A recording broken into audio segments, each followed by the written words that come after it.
Happy Saturday. Welcome to my kitchen of quarantine. We're gonna make hot cross buns today because tomorrow is Palm Sunday, which means we are entering into, she's bothering me. We're entering into Holy Week, which means it's gonna look a lot different than we thought it would. Yeah, and it's like Christians, that's kind of, Easter's kind of our thing. It's kind of the whole reason we are Christians is because we believe that Easter is a thing that happened. And so this year it's going to look different for us. So I thought maybe I would show you guys some fun recipes that kind of build on each other through the week. That way you can have your Easter Sunday be as special as you possibly can. So we're going to start with hot cross buns. We're going to make them as traditional as I can figure out how. I'm going to be honest, I've never made these before, so this is going to be a learning experience for me too. I have made bread before, so it's pretty self-explanatory if you kind of get how like bread rolls work. So we're going to do that. And then each recipe, as the day goes on, as the week goes on, will kind of allow you, if you pick and choose and whatever, to make a really fun Easter day of meals. And there's dessert and appetizers and all that sort of stuff. So we're going to start with hot cross buns. It's something that you can have for Easter breakfast or any day. There's no laws. So I'm going to get the yeast going, and then I'm going to make a cup of coffee, and we'll come back together. So basically what I've got is 3/4 cup of warmed milk, a packet of yeast, and a teaspoon of sugar. And the sugar is just acting as food for the yeast. So we're going to sprinkle this in. We're going to let it sit for about 5 minutes or until it starts bubbling. And then we're going to make the rest of the dough from there. So, magic. And I'll have a cup of coffee in 3, 2, 1. Is that magic? Did I do it right? Does that look good? Probably stupid. Who cares? I got a big old cup of coffee. It is full. It is hot. All right. So we're going to make the rest of this dough because it needs to proof for a while. This is a double proof dough. So we're going to start by adding the rest of our wet ingredients, and then we'll add in the dry. So I've got about half a cup of packed brown sugar. And I'm going to turn this on. I've got the dough hook attachment. You can do this by hand if you want. It's very possible.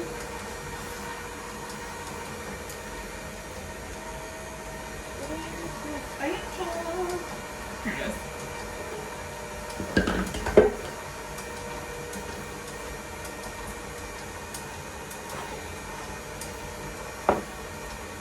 Splash of vanilla.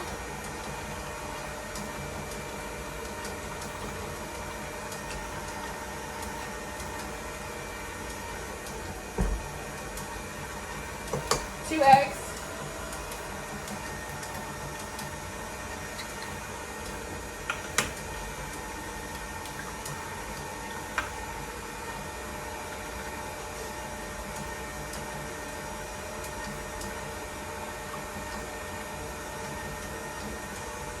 I'm using the hook attachment, so it's taking a little longer to mix in together. You could use a paddle attachment for this if you want to, but I like the hook attachment. It's a little gentler of a need.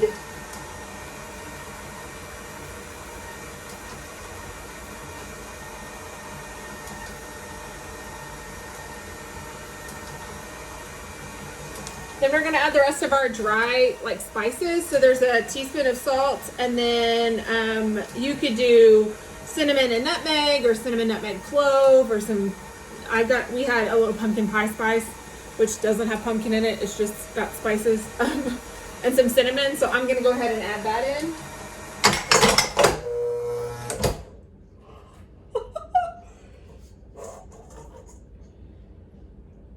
Just a minor difficulty. But we're back in business.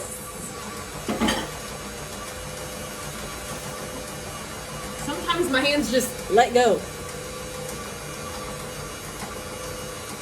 And then I've got 5 tablespoons of butter that I've cut into smaller pieces that are relatively room temperature, and I'm gonna add those in.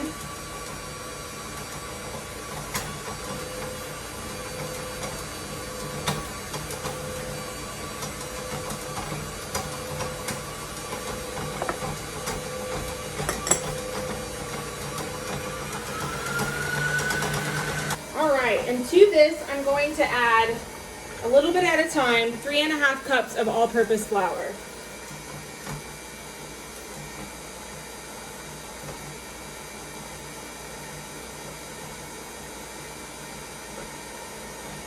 Smells so good already.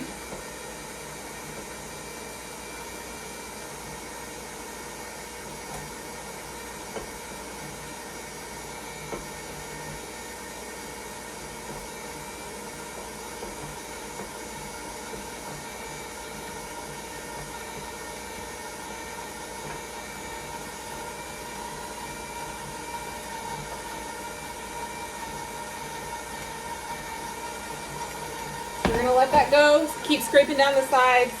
And then the last thing we're gonna add, while that's going, I'll talk to you, is some dried fruit that I've soaked in a little warm water. This is a 6-ounce package of dried fruit. This is a mixed dried fruit, so it's raisins, cherries, cranberries, blueberries, maybe a little plum, so prunes. But you could do all raisins, you could do all cranberries, you could not do any of those things and do chocolate chips. It's totally up to you. But the most traditional way is raisins only. All right, so I'm gonna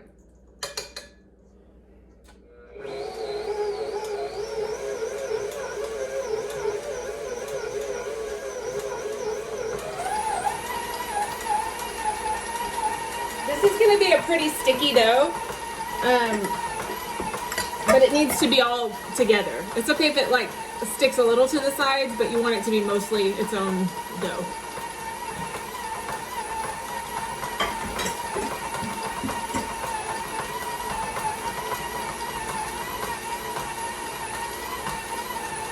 I'm gonna probably add a little more flour into this just because of the moisture from the fruit.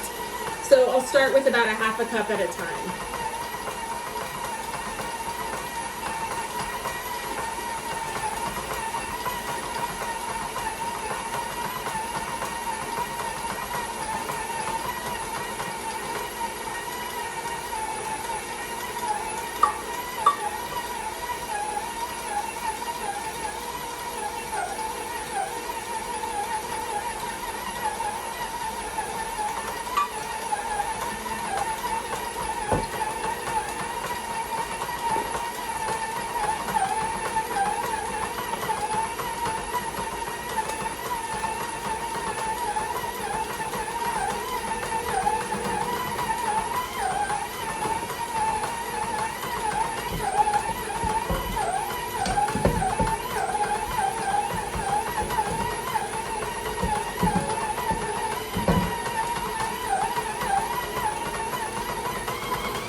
So that's pretty well done. So I'm going to do a little bit of this by hand, just in the bowl, instead of turning it out onto the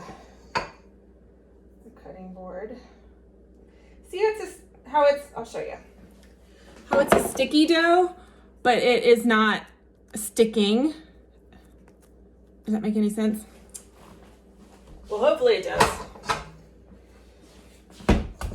So I'm just going to use my hand. Get any bits of flour that are stuck to the side of the bowl.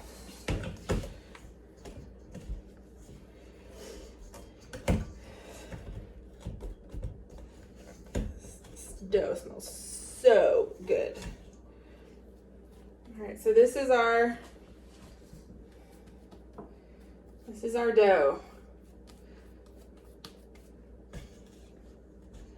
So we are going to let this rise for 1 to 2 hours. It's cold outside today, so it might take closer to 2 hours. I am gonna put it, I turned my microwave is on top of my oven. And so I've got the oven on as if I was gonna bake in it, just so that heat helps warm up my microwave a little bit, and I'm gonna let it proof in the microwave. Party people, our dough has risen for 2 hours, and all I've done is just poked it down a little bit in the bowl. We didn't want it to, we're not looking for it to like double in size or anything. We were just letting it rest. So it's nice and soft and tender, which is perfect.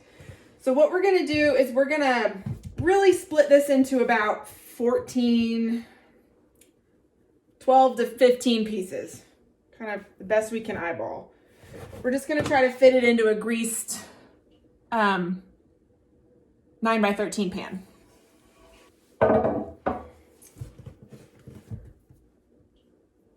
So they don't have to be exactly the same size. That's not what we're going for here. But we're just gonna take it, make a ball, tuck any loose bits underneath, and into the pan it goes. Into the pan. I'll show y'all one more time.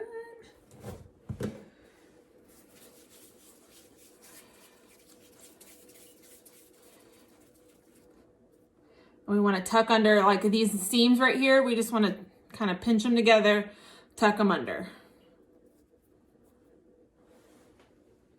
We're going to do 3 across and as many down as we think we can.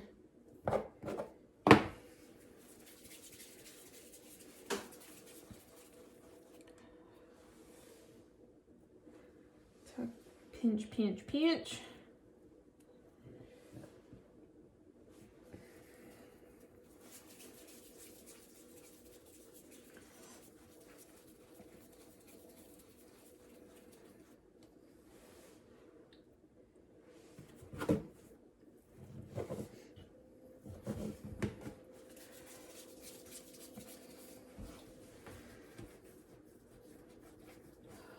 I always sometimes, we learned how to do it in culinary school on the table, so you can do 2 at a time. So if you start to feel like you're getting there,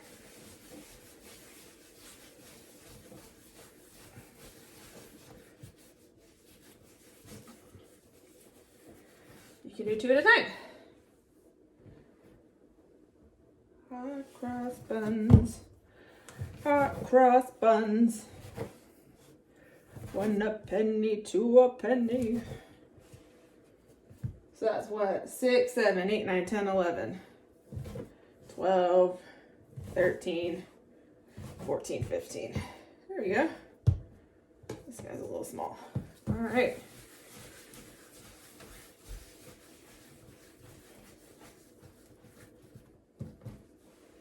So these end up being like a cross between like a sweet bread roll and some cinnamon rolls. Like a really tender, bready dough. It's not super sweet. Like we didn't add a ton of sugar to this. We are gonna put a glaze on it when they come out of the oven, and that's kind of sweet. But the fruit makes a big difference.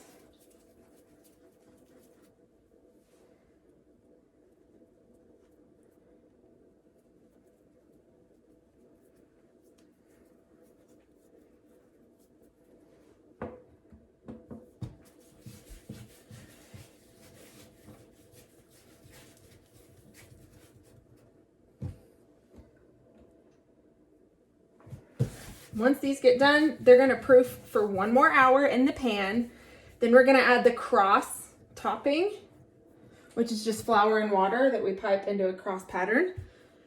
And then that's it, they get baked and then finished with the glaze. So it seems labor intensive because the time takes a long time, but really they're pretty simple. So we're just gonna cover these, let them rise for 1 more hour. And then we're all set. Okay, so it has been an hour since our dough balls have been proofing. I just uncovered them. And then in this piping bag, I've mixed up equal parts of flour and water. Really, you're just trying to get it to a pipeable consistency that's not too thin, but not too thick. And this is how we're gonna decorate the hot cross buns. So really, It's pretty simple. We're going one long way down each row.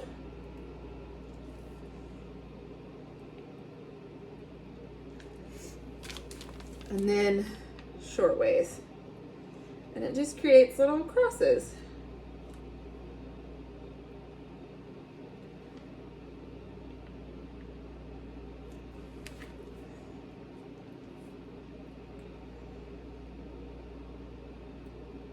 Perfect. All right, so these are going to go into the oven for about 350-degree oven for about 20 to 25 minutes. They're going to puff up. They're going to become golden brown. And so that's all. And when they get done, we'll glaze them. All right, pals. So really that took more like 35 minutes in the oven, but they smell really, really good. I'll let you get a little close-up action on these little puppies. Look at those.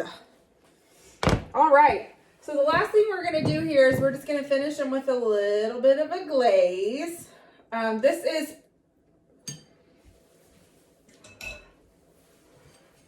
is a little orange juice and powdered sugar. I just want the brightness of the citrus to contrast with like the fruit and the cinnamon and things in here. But you could just do milk and powdered sugar if you want. But I'm just gonna, while they're still warm, liberally glaze each one.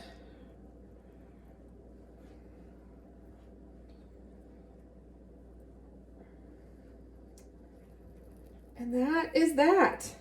We have made hot cross buns.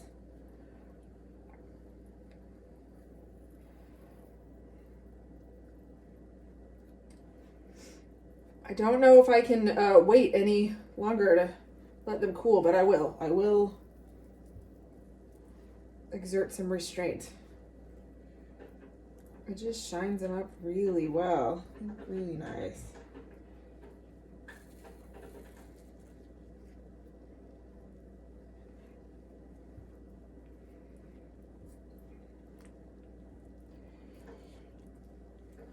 Might just go back through and use the rest of this because why not? Because really this is the only sugar that these are going to get. So we might as well have a little fun with it. All right, ladies and gents. These are our Easter hot cross buns. Oh, they're shiny. So give them a go. Don't be afraid. It's just a little yeast and a little bit of bread and flour and it's going to be fine. So if you make these, let me know. Love to see it. And I will see you guys tomorrow. Bye.